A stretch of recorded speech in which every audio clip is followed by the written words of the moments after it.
We'll observe silence for a few minutes.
Om.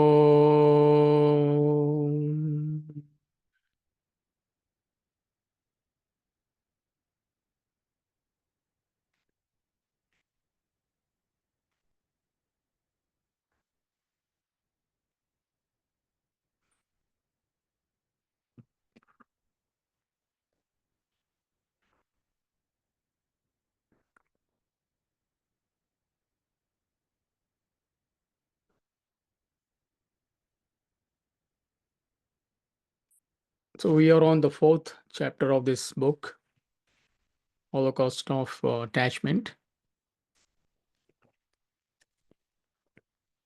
And chapter number 4 is attachment versus detachment. And we are on the last topic, detachment or renunciation. So last time we had a brief introduction about what is detachment. And of course, today we are going to study in detail. But to understand how it actually works, there is a PowerPoint which we will see. Becomes easy with that PowerPoint.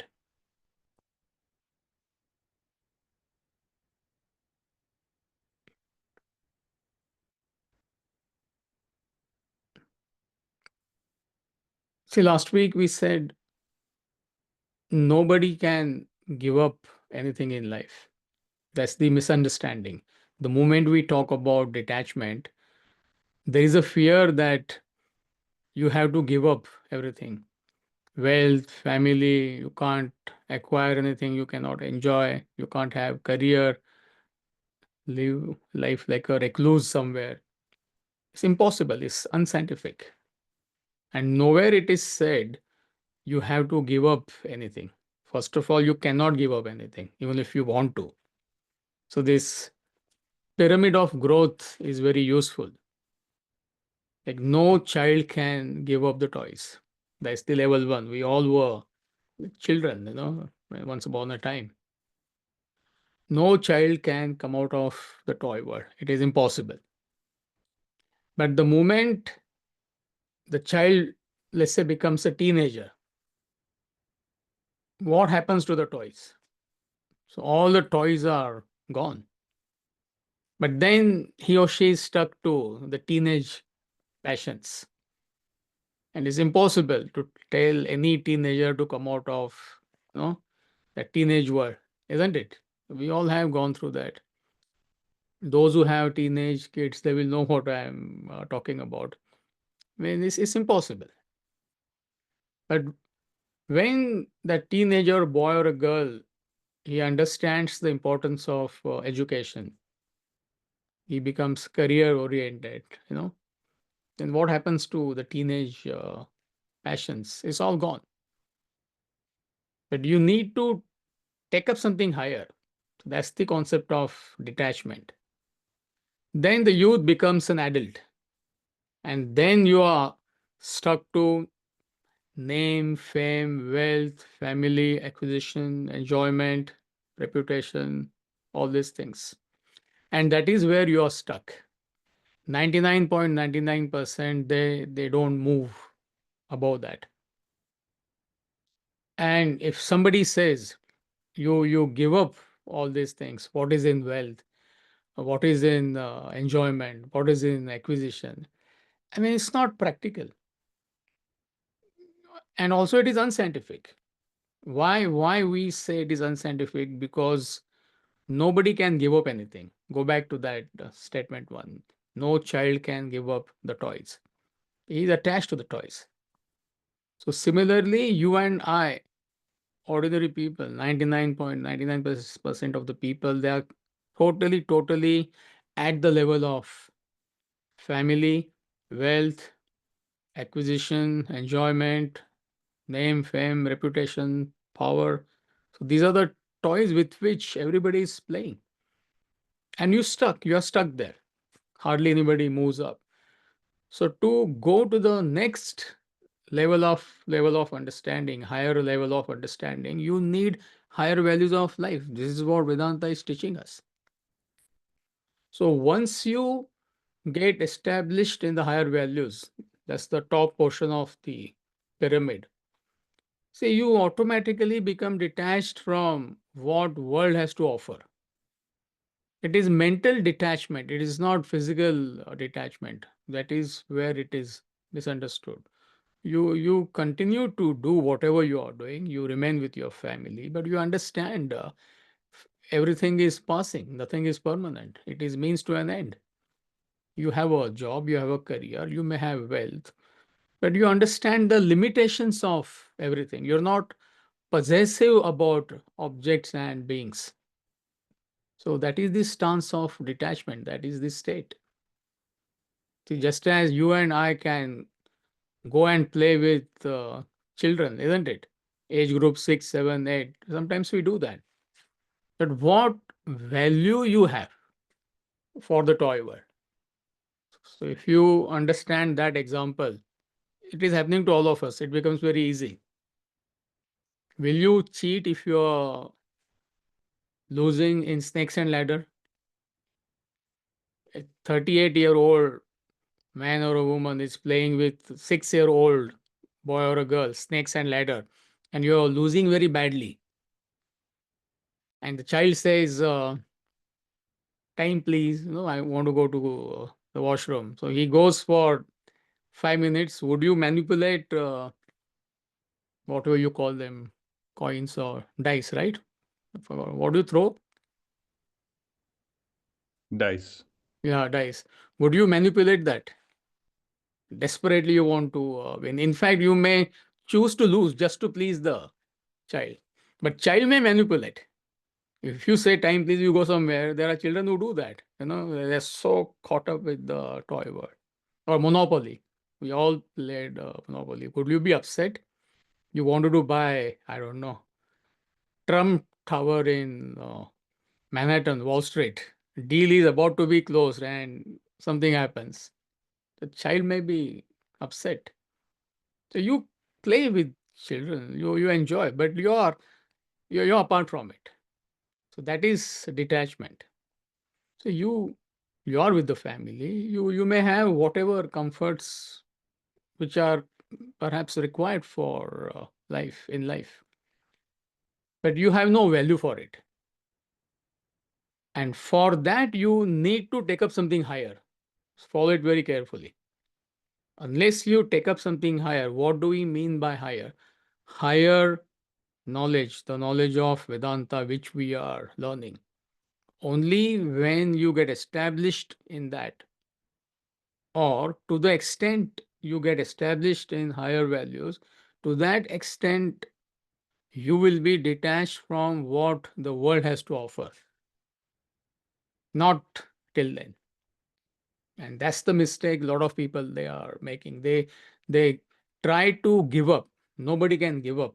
First of all, they try to give up. They walk away from their family, they give up their wealth, they try to live in a small house. People have done all this thing. They have sold their mansions and gone somewhere, in a very small place. And within no time, the frustration comes back. So your desires are there. That's what happened to Beatles, the famous rock group.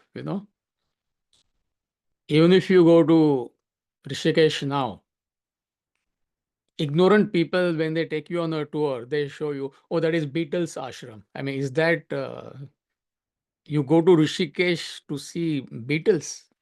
It's absurd. It's all rundown place. It's on the other side of Ram Zula, those who have been there, you know. So they gave up everything, Beatles at the prime of their career. And they said they found peace and they enjoyed that life for whatever, 6 months, 8 months. All the desires came back in America, became perhaps slightly more indulgent. I think most of the songs were composed after they came back from Rishikesh, perhaps. I don't know. So it doesn't work. So therefore, we say nobody can give up anything. You don't have to give up anything. So that's the analysis. Like, very systematically, Swamiji he is explaining like step by step. And when we complete the topic, when we read the topic, hopefully you will understand what is detachment, what is true detachment. So he starts with that poem that itself is a masterpiece. Even this shall pass away. That is detachment. So can we have that, please, Raji?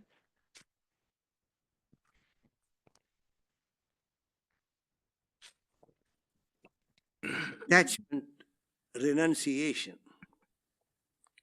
Theodore Tilton, in his poem, Even This Shall Pass Away, portrays the grandeur of detachment and renunciation in the personality of the king of Persia.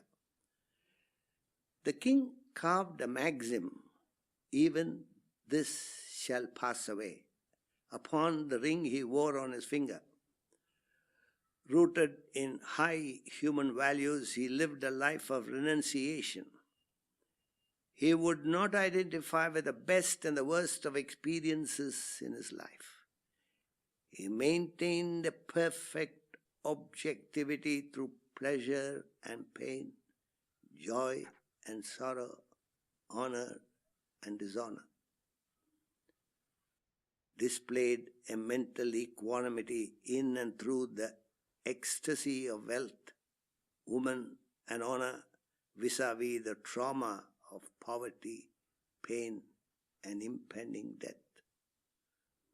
That magnificent stance of objectivity is the trait of detachment, renunciation. It's a very famous poem. If you understand this poem, you will understand detachment. Is that powerful? And he's talking about a king. See, if he was talking about a pauper, what's the big deal? A pauper doesn't have anything, no money, no power, no acquisition, no enjoyment. So, what is there to give up? So, he was a king of Persia. He had everything in abundance. And he was very dynamic. He participated in the world, the full. But in and through his life, he was totally detached. He was not attached to anything. He was not possessive about anything.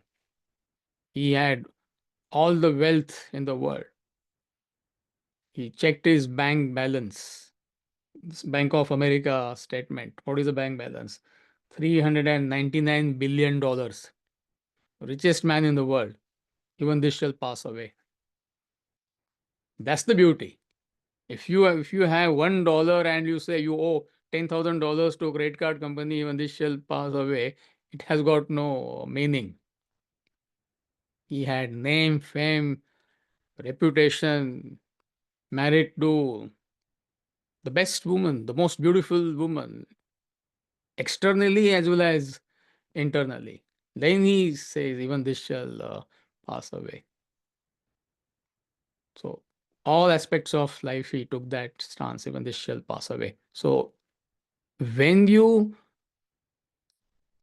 entertain that thought internally, you tell yourself, even this shall pass away. That is detachment. Externally, you could be the president of America, you could be anybody, CEO of a well known company in Manhattan. Doesn't matter. Why not? So it's not that you reject anything, you have no value for what the world has to offer. So you don't chase anything, you don't reject anything. Why would you reject if it is in the context you have to accept certain things? Why do you want to reject? So this is one dimension of practicing detachment. So can we have the poem, please?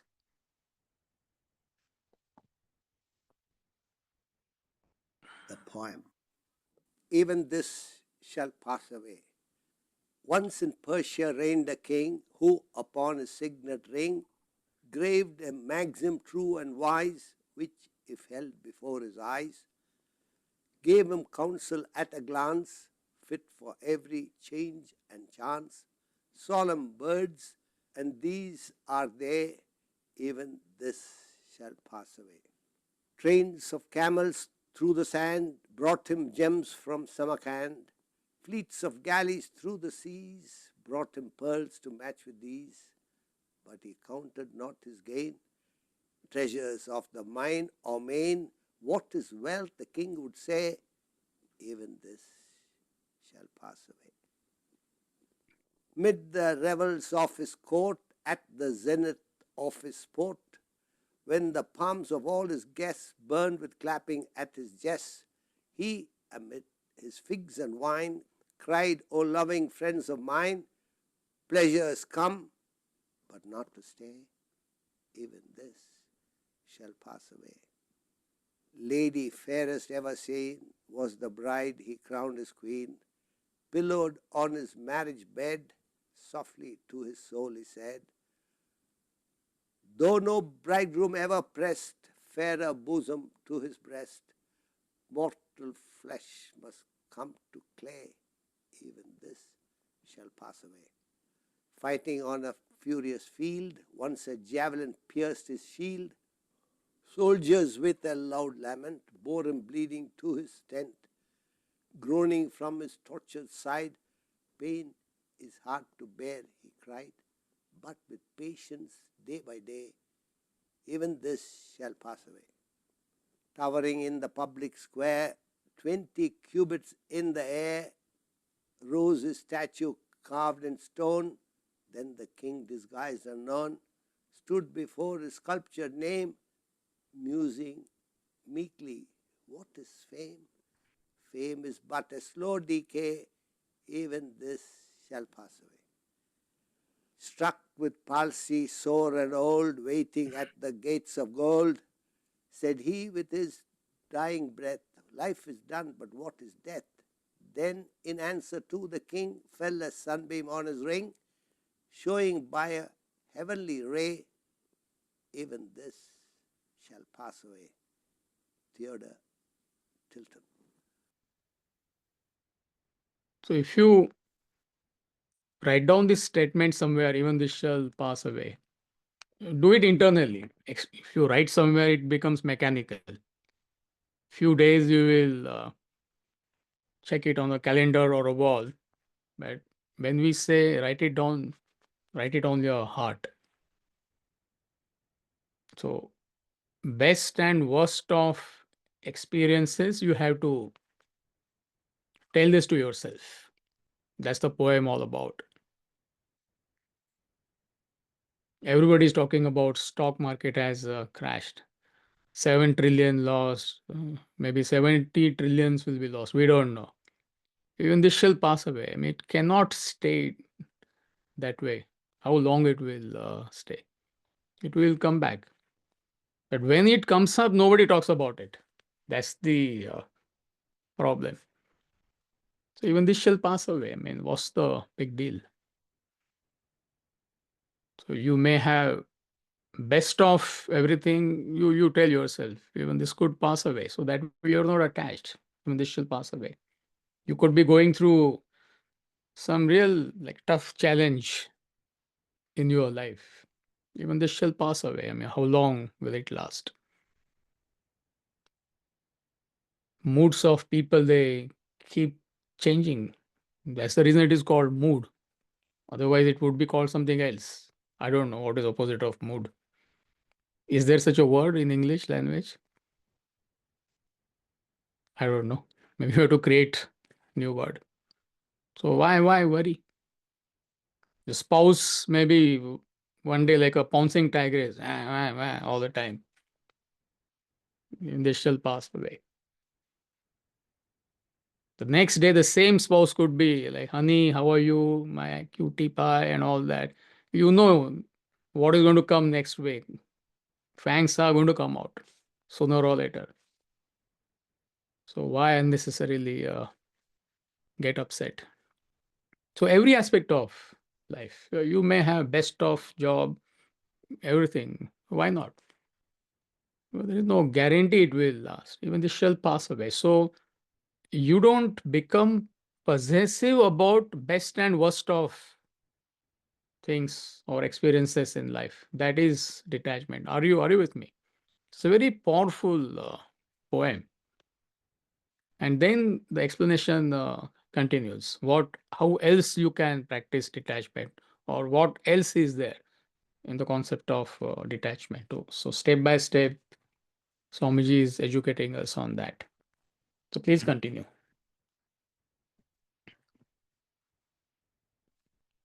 Word fluctuates between fortune and misfortune, pleasure and pain, joy and sorrow, etc.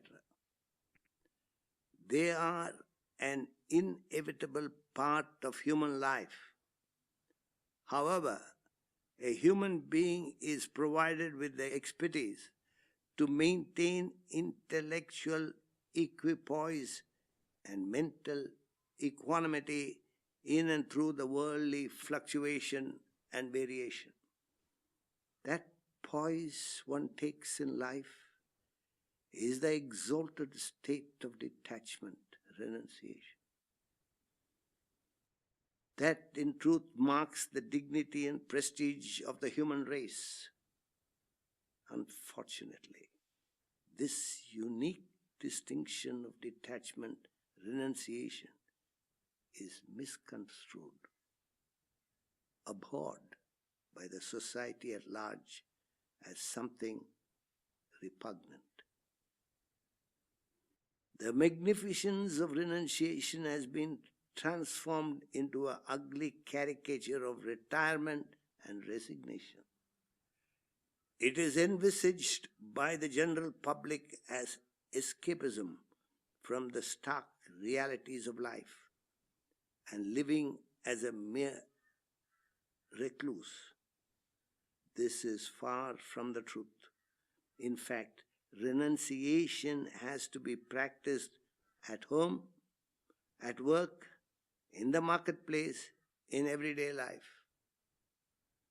It gives you the energy to work without worry and anxiety and maintain harmony in your relationship with the family. So underline the last few sentences. It gives you detachment, gives you energy to work without worry and anxiety. Everybody wants it. Why people complain of stress in their own profession? It's nothing to do with the profession, it's to do with your attachment. So you continue whatever you are doing, you do your obligations to the best of your ability, but educate yourself that I have got nothing to do with this. You may plan and plan, you have to do all these things. Execute an action to the best of your ability. In spite of that, there may be a failure sometimes, isn't it? because you have no control on certain external factors. You have no control on the behavior or character or conduct of other people. So you just do what you ought to do. So that gives you that worry free frame of mind. This is what we all want, isn't it? It's not that you give up work. That is what people believe. So they go on a cruise, they go on a vacation for a week or two, they feel nice because they're away from work, you know. No, Vedanta tells us you have to be in the marketplace. While facing that challenge, you tell yourself, I got nothing to do with it. Internally, externally, you are doing obviously what you have to do. Your relationship, attachment is the root cause of the friction, whether it is between two partners, parent, children relationship. The parents, they don't let go of their children, holding on to them. So mentally let go, nothing will happen. Every child has got his or her own vasanas. There is nothing you can do. Okay, you as a parent, it is your obligation to guide them. That goes without saying. But you cannot change their inner nature. If the child has to wants to become a musician, if he has those powerful vasanas, he will become a musician. You can't tell him you must become a doctor. It's not fair.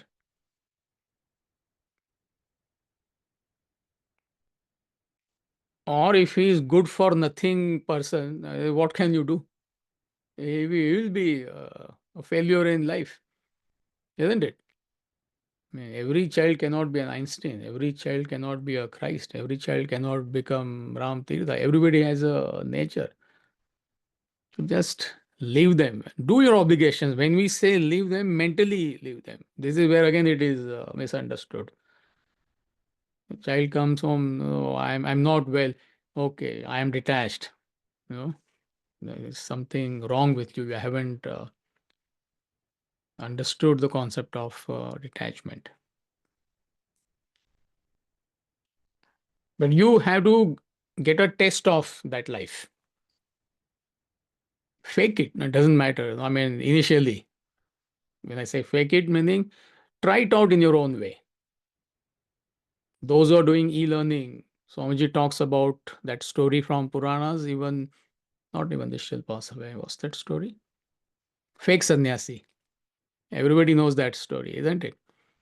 So he has heard the king of the that particular nation. He has heard about there are men of renunciation, you know, the great stance of detachment, and his advisor. They go and tell the king.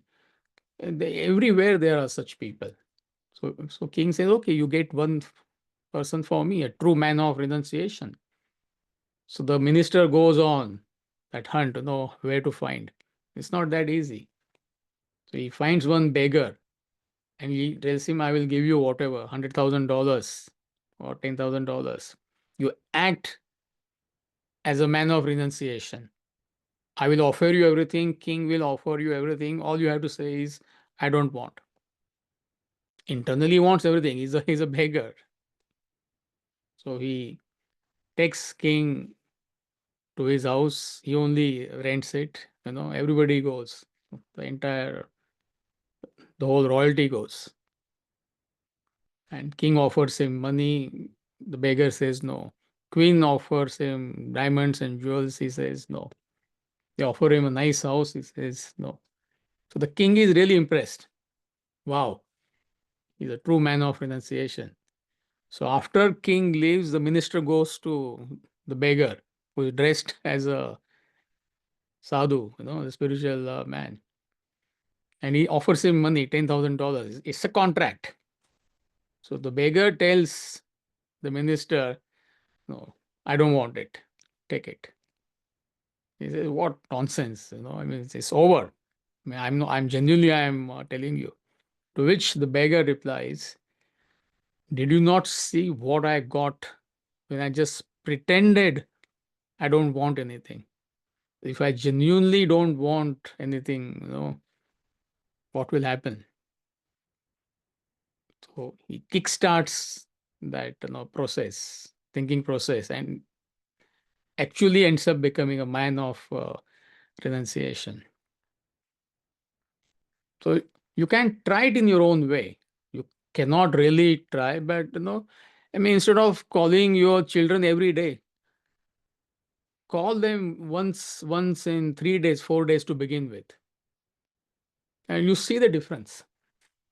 You will find that within no time, few months, you'll have a beautiful relationship with your children. But parents, they don't let go. So how do you apply this formula?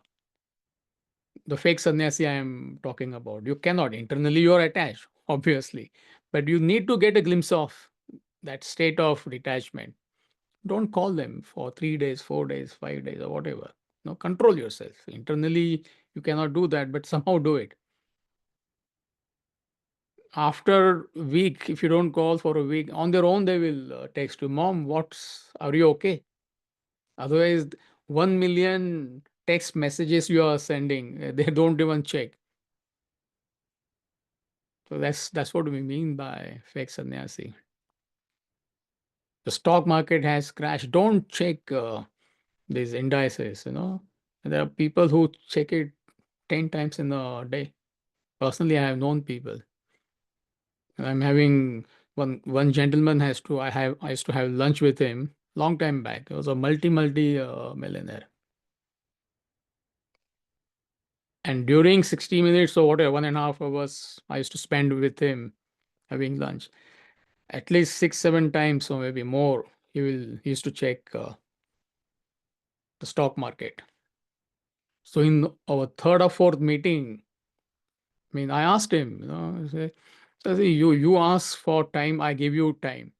Do you see me checking my phone? In fact, whenever I meet people like lunch appointment or some of your where first thing I do is I put my phone on do not disturb mode.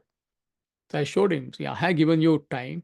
You see my phone on do not disturb mode. So constantly you are checking phone. If it is something urgent, of course you have to. Then he confessed, then I keep checking stock market. It goes up slightly, he's happy. Goes down, he's upset. So I told him this, don't do it. At least while having lunch, don't do it. Fake sannyasi. Get my point. There's a fight in the house. Leave your spouse alone. It works like miracle. Just half a day, one day, that's totally ignore. He or she will come back to you. You try to please him or her, she will act more smart, in fact.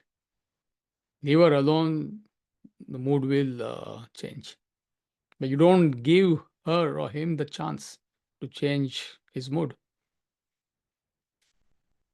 So that's what we mean by fake sannyasi. Are you with me? So you need to get a taste of it. That's the moral of the story. Otherwise, you will not be enthused to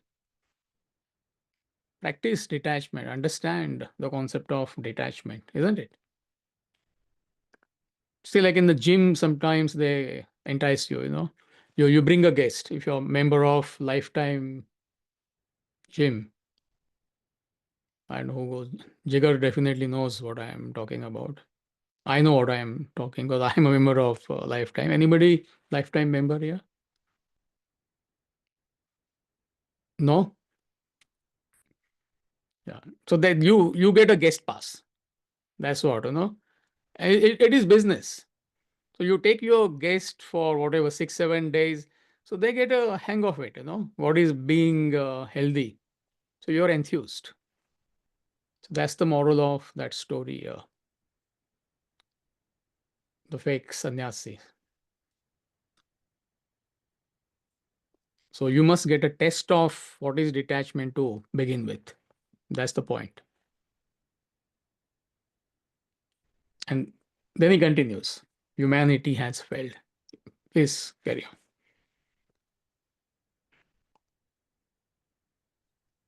Humanity has failed to understand the virtue and value of detachment, renunciation. The glorious stance in one's life, which is a human prerogative, that is associated with the wisdom of a person, a result accruing from his understanding and identifying with a higher echelon of life. Thus, when he is attached to the higher, he automatically gets detached from the lower. Detachment follows the growth of an individual into a higher aspect of life. In fact, one cannot detach from anything unless one is attached to something higher. Few realize that detachment is an effect and not a cause. Like a person climbing a ladder cannot release his foot from the lower rung until his other foot firmly rests on the higher rung. Hence, your state of detachment only establishes your escalation to a higher level of your personality. This trend of attachment and detachment is clearly perceptible in your personal growth. When you were a child, you were totally engrossed, attached to the toy world. Your life revolved around playthings. There is no way that the child in you could have stayed detached from, renounced those toys and trinkets. No sooner you grew into a teenager, you gained a higher level of knowledge and understanding. You enjoyed riding a motorbike. You grew out of the toy world. In truth, you did not give up the toys gave you up. That is said to be detachment. Thus, as you reach higher echelons of life, the lower falls off. You do not give up anything in life. In fact, you cannot give up anything. You can only take up something higher, grow into higher values. As a result, the lower gives way. When a flower matures into a fruit, the petals of the flower drop. Therefore, detachment renunciation is growth into a higher dimension in life, marked by knowledge, wisdom. Ironically, this elegant human quality is detested by the society at large. People misconstrue it to be denial of the pleasures of life and reject the very idea of renunciation. Perfect. So, in this paragraph, he really nails the concept, isn't it? Makes it absolutely clear. And now you can go back to that pyramid chart. It makes sense. So he's saying few realize that detachment is an effect and not a cause. So you cannot really give up anything. Nobody can give up anything in that sense. If you are established in the higher values, you're automatically detached, not otherwise. He gives example of climbing a ladder. You go to the next rung. How you go? You let go of the lower rung, but you have to get a firm footing on the higher one. Otherwise, you will fall. Then he gives example of flower and petals. So you can't pluck petals to accelerate the growth. No fruit will emerge. So when the flower, all the petals are gone, it becomes a fruit. But you want it to happen fast. You're in a rush. You pluck petals. The flower will die. So you can't pluck your desires forcibly. That's what it means. You will end up becoming a caricature. That's the comparison. And when you understand this, also you are able to relate to others. That nobody can give up anything. People will have their own way. They are attached to worldly things, acquisition, enjoyment, your own friends, your own whoever they are, the people with whom you interact with on day-to-day basis. Everybody is attached. Just because you have, let's say, 20%, 30% detachment because of this knowledge, you can't start giving them sermons. You can't start commenting on them. Will you go and comment how children are attached to the toys or how children are attached to the toys? Something is wrong with you. So similarly, you can't give sermons to others. You can't pass comments on their lifestyle. We have gone through the same. That we were what they are today. Maybe 5 years back, 10 years back. So even when you interact with them, you have to take this stance. You don't say anything unless it is really affecting the way you function. Sometimes I go for people take me for lunch meetings, dinner meetings. I mean, appointment. They want one-to-one time with me. So sometimes breakfast, sometimes for lunch and dinner. So some of them it happens rarely, but they order meat. So I'm not against eating meat, but what they should understand is I represent this knowledge. At least when you are meeting me, you should not eat certain things. It is understood. I don't open my mouth at all. I mean, I have good time with them. I know they are like very they are nice people. Otherwise, I can take that stand. Why are you eating the meat? Otherwise, meeting I call off the meeting. You go with it. So that is your detachment. Are you with me? Otherwise, you are attached to your values. Oh, I eat particular diet. I am vegan. I am this. I am that. Great, but you're attached to it, and then you become a misfit when you interact with others. So you could get attached to higher values. In fact, most people get attached to higher values. You are attached to lower values anyway. Little bit efforts you put come up to higher values, you become attached to higher values. So you need to be detached. What is that detachment? You understand that people they think differently. They are at a particular level. So you must accommodate them. You must sympathize with them, isn't it? So that is detachment. Please continue.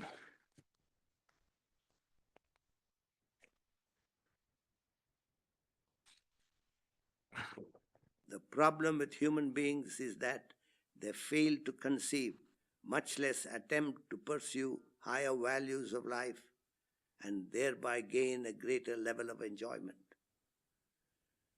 Worse still, they believe that the one living the higher values is denying himself what they are enjoying. Like a child believes that a life without toys is worthless, tasteless, insipid. Thus, the mass of humanity is lost in a set of toys that make their joys. Like the child, they cannot conceive life without them. The toys that the range of human beings indulge in are name, fame, power, position, status, money, family. Few conceive anything higher than these sources of pleasure and joy they are involved in, nor attempt to attain the next level of knowledge and understanding for gaining a higher quality of enjoyment. Thus, being denied wisdom, people the world over dread to leave the objects of their immediate enjoyment. They remain stagnant in life. While an evolved human being revels in his stance of detachment, his intellect maintains a perfect control over the mind's desires and demands, never allowing it to overpower the person, and directs him to the ultimate goal, be it material or spiritual. See, no child can imagine a life without toys. Is it possible? No teenager can imagine a life beyond teenage passions. If you try to give them a lecture, be serious, start studying. You're already 13, soon that SAT exam will come, whatever. If you don't study, you will end up becoming nobody. They can't. They can't conceive life beyond the teenage passion or a child. 7, 8, 9-year-old child, you start giving him or her lecture. Why are you playing with dolls? Why are you playing with whatever they play with? They cannot. They will not be able to relate to what you are saying genuinely, isn't it? So similarly, when these great masters they are talking about these values, great values, the joy of detachment, you can't relate to it. I mean, is there a life beyond family, children, grandchildren, acquisition, enjoyment, name, fame, reputation? No. Is life not only for this? Is this not life? That's what a child says. Is this mom? Is this not life? And he is right. For him, that is his life, the toy world. So you can't imagine a life beyond these objects and beings. Are you getting the comparison? But by your own experience, you can understand it now, relatively speaking. Before you got exposed to this knowledge, and now, what is your lifestyle? There is some change. It could be 10%, it could be 20%, and there is no way you can go back to that life. It's not possible. The typical example is socializing. 7 days in a week, there are people who used to socialize 15 days in a week. I don't know how it is possible. Mm, I'm magnifying. But now same people they can't relate to that particular that life, Antakshari and what do you call that? Karaoke, right? Karaoke. I'm not saying it is wrong. Once in a while, okay for fun. Play cards, rummy or whatever, all night sometimes. Same people they cannot relate to that lifestyle now. But if that time somebody had told you 5 years back, 10 years back, I mean, you would have said, "What? What else I do on the weekend?" Isn't it? The kind of music you listen to.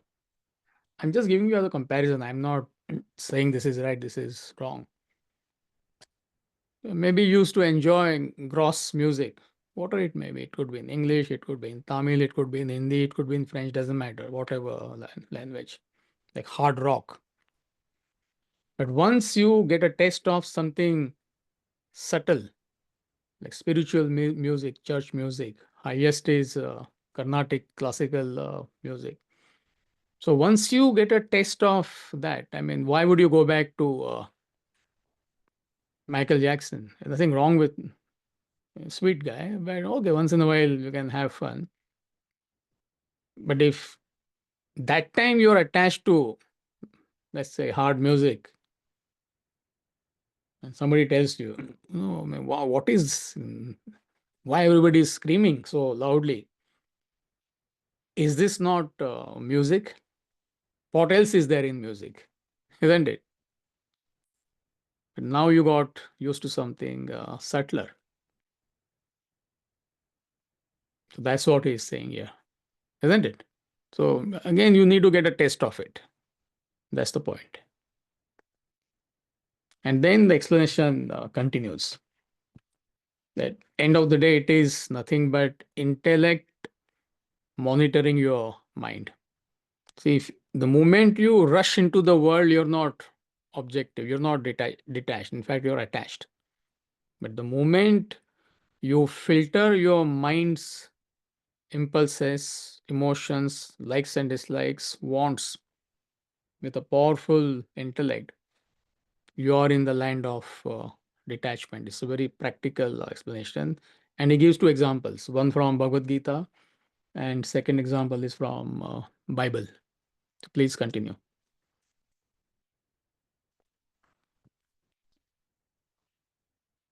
This idea has been ingeniously portrayed in the Bhagavad Gita's picture of Lord Krishna driving Arjuna in a chariot. The chariot represents the human body and Arjuna, the individual housed in the body. The horses represent the sense organs, the reins, the mind, and the charioteer, the intellect. The chariot moving along the road would reach its destination if the horses are controlled by the charioteer using the reins. When the charioteer is alert, holding the reins firmly, the horses would be well directed on the road to the destination. If, however, the charioteer is asleep, the reins go loose, the horses will run helter-skelter and crash. The picture of the chariot thus points precisely to the internal phenomena of life. That is, when the intellect is weak and not alert, the mind turns loose, causing the senses to go wild and crash in the road of life. And when the intellect is powerful and alert, the mind and senses remain well controlled. The person is assured of a pleasant passage until he fulfills his life's mission. Perfect. Most Indians, they have this in their house. Krishna and a chariot. How many of you have that? Most Indian family, they would have this. They may not know what it is, but that picture is there. Krishna in a chariot. So he's giving a brief explanation. It's very simple. It's intellect monitoring your mind. That is detachment. If still you're not clear what is detachment, don't succumb to your mind's demands. Your mind feels like doing something. Intellect examines it. Yeah, and then it says yes or no. That is detachment, as opposed to you rush into the world. You succumb to mind's demands. And it may derail your personality at times. And then example from Bible.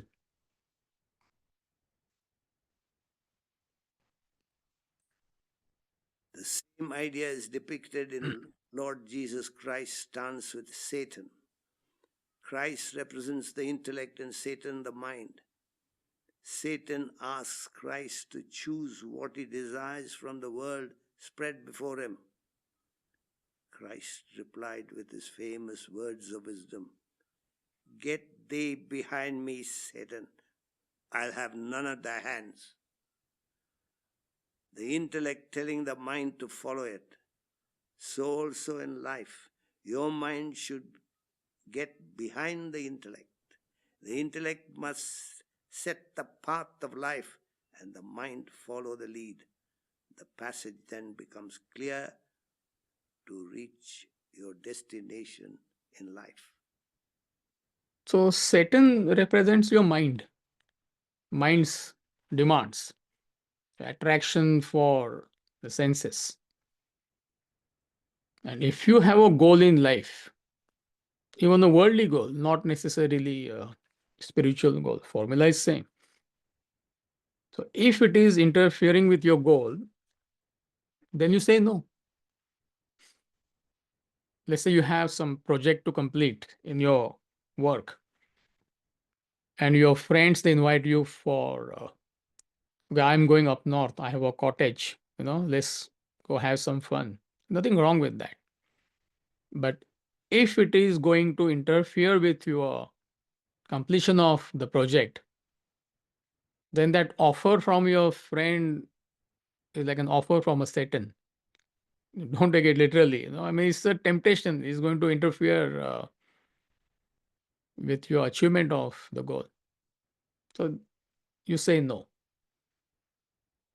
So if you have a goal in life, spiritual goal, an ideal in life, so any activity, any lifestyle, which according to you interferes with that ideal, you say no. For that, you need an intellect, isn't it?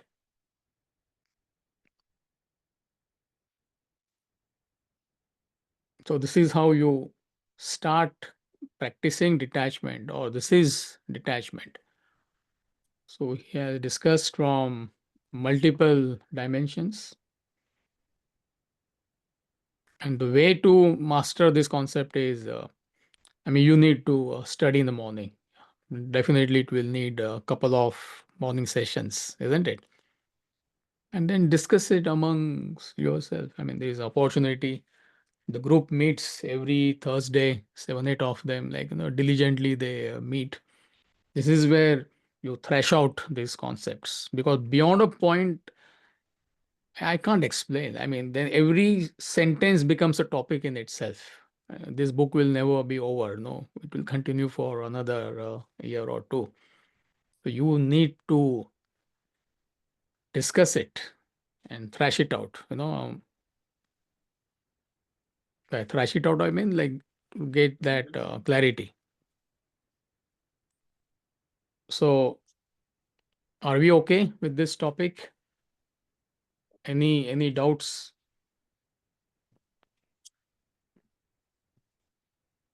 I'll give you a minute to think. Is what's the time? Yeah, we have 2 minutes.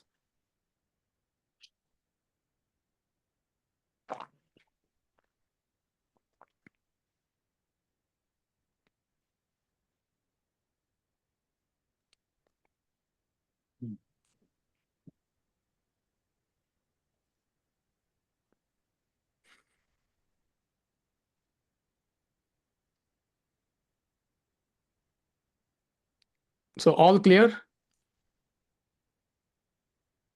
All right, good. So let's conclude for today. And next week we'll start chapter 5. It's called The Present Crisis. All right. So Radha and Jigar, please stay back. I need to discuss something.